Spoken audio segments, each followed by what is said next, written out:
welcome dear students with the new topic in physics of oscillation, that is the combination of spring. Okay, so spring can be combined by using two ways. One is the series combination and second one is the parallel combination. So firstly we will discuss about the series combination.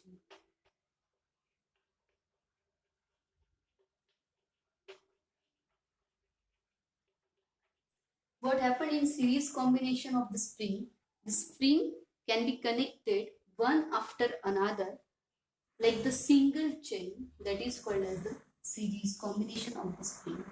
Suppose consider this is the rigid support, this is the one spring and this is the another spring. Okay, this spring having the constant, suppose first spring, so this is the string constant, that is the K1, और ये दूसरा spring है, this is the another spring having the spring constant, that is the K. If we attach at this one end, means to this chain, the force, that is load mg, क्या attach कर रहे हैं, load mg attach कर रहे हैं. ये हो गया कॉम्बिनेशन ऑफ द स्प्रिंग, मतलब एक स्प्रिंग को हमने दूसरे स्प्रिंग से जोड़ दिया. हमने यहाँ पे सिर्फ दो स्प्रिंग जोड़े.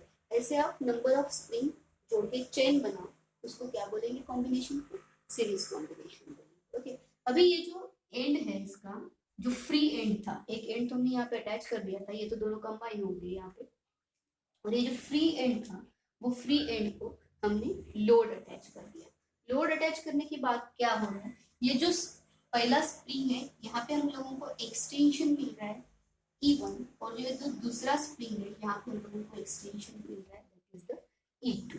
ओके, अभी ये जो फोर्स है ये दोनों स्प्रिंग को जो अप्लाई कर रहे हैं, तो डिवाइड नहीं होने होगा क्योंकि इट इज सिंगल चेन. मतलब ये F जितना इसको मिलेगा उतना ही ये F ये K1 को, मतलब ये पहले स्प्रिंग को मिलेगा. मतलब दोनों स्प्रिंग के लिए जो फोर्स है वो फोर्स क्या है, सेम है, बट जो एक्सटेंशन मिल रहा है वो एक्सटेंशन क्या है, अलग अलग. ठीक है, तो आप लोगों को रिलेशन पता है, F इक्वल्स टू KX होता है. ओके, तो ये जो होता है फोर्स, और ये कांस्टेंट है, और X क्या है, X है डिस्प्लेसमेंट. अभी एक्सटेंशन जो यहाँ पे मिल रहा है after applying the load, that extension is nothing but what, our displacement. जो एक्सटेंशन है वो एक्सटेंशन क्या है, हमारा डिस्प्लेसमेंट है. तो इस रिलेशन को हम लिख सकते हैं, अगर x को रिप्लेस कर देंगे E से, तो F इक्वल्स टू क्या लिख सकते हैं, के E लिख सकते हैं. ओके, सो कितना फोर्स मिलेगा इसको और कितना फोर्स मिलेगा इसको, हम लोगों ने अभी सुना ही है, मैंने बताया अभी कि F क्या है, जितना इसको मिल रहा है उतना ही इसको मिल रहा है. But if you have to consider F1 is applying to this, so F1 equals to हम लोगों को क्या मिलेगा, यहाँ पर K1 into E1 मिलेगा. ओके, और F2 इक्वल्स टू क्या मिलेगा, K2 और E2 का प्रोडक्शन मिलेगा.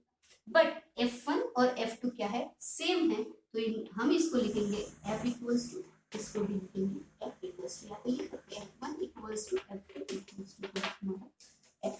Okay, so from this equation what will be the value of E1, and from this equation we have to find the value of E2. Okay, F1 और F equals to क्या है, K1 E1 है, सो E1 equals to क्या मिलेगा हमें, F upon K1 and E2 equals to मिलेगा हमें F upon K2. Now as this is the E1 extension in the first spring and E2 is the extension in the second spring. Okay, so total extension in this chain, it will be the E equals to E1 plus E2. This is what total extension in this single chain after applying the load, that is F equals to mg.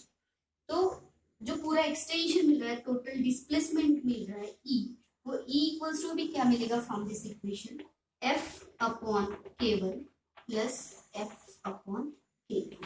Take out F common, inside the bracket we have the equation that is 1 upon K1 plus 1 upon K2.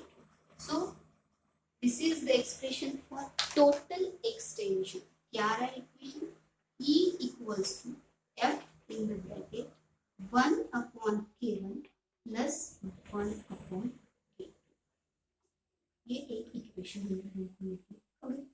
अगर हम एक दूसरा system ले रहे, दूसरा system जो ले रहे उसमें जो स्प्रिंग कांस्टेंट है वो स्प्रिंग कांस्टेंट उतना ही है जितना ये दो सिस्टम मिला के हम लोगों को मिला था. So that will be considered, that is the Ks. Ks is the effective spring constant. Okay, and here we get the extension E after applying the same load as we applied here. मतलब हम उतना ही load apply कर रहे हैं जो ये system में हम लोगों ने अप्लाई किया था. मतलब ये जो दोनों सिस्टम दिख रहे हैं वो दोनों सिस्टम क्या है? सेम है, एक ही है. सिर्फ ये कॉम्बिनेशन को हमने एक स्प्रिंग में डाल दिया और उसका इफेक्टिव कांस्टेंट कितना लिया है?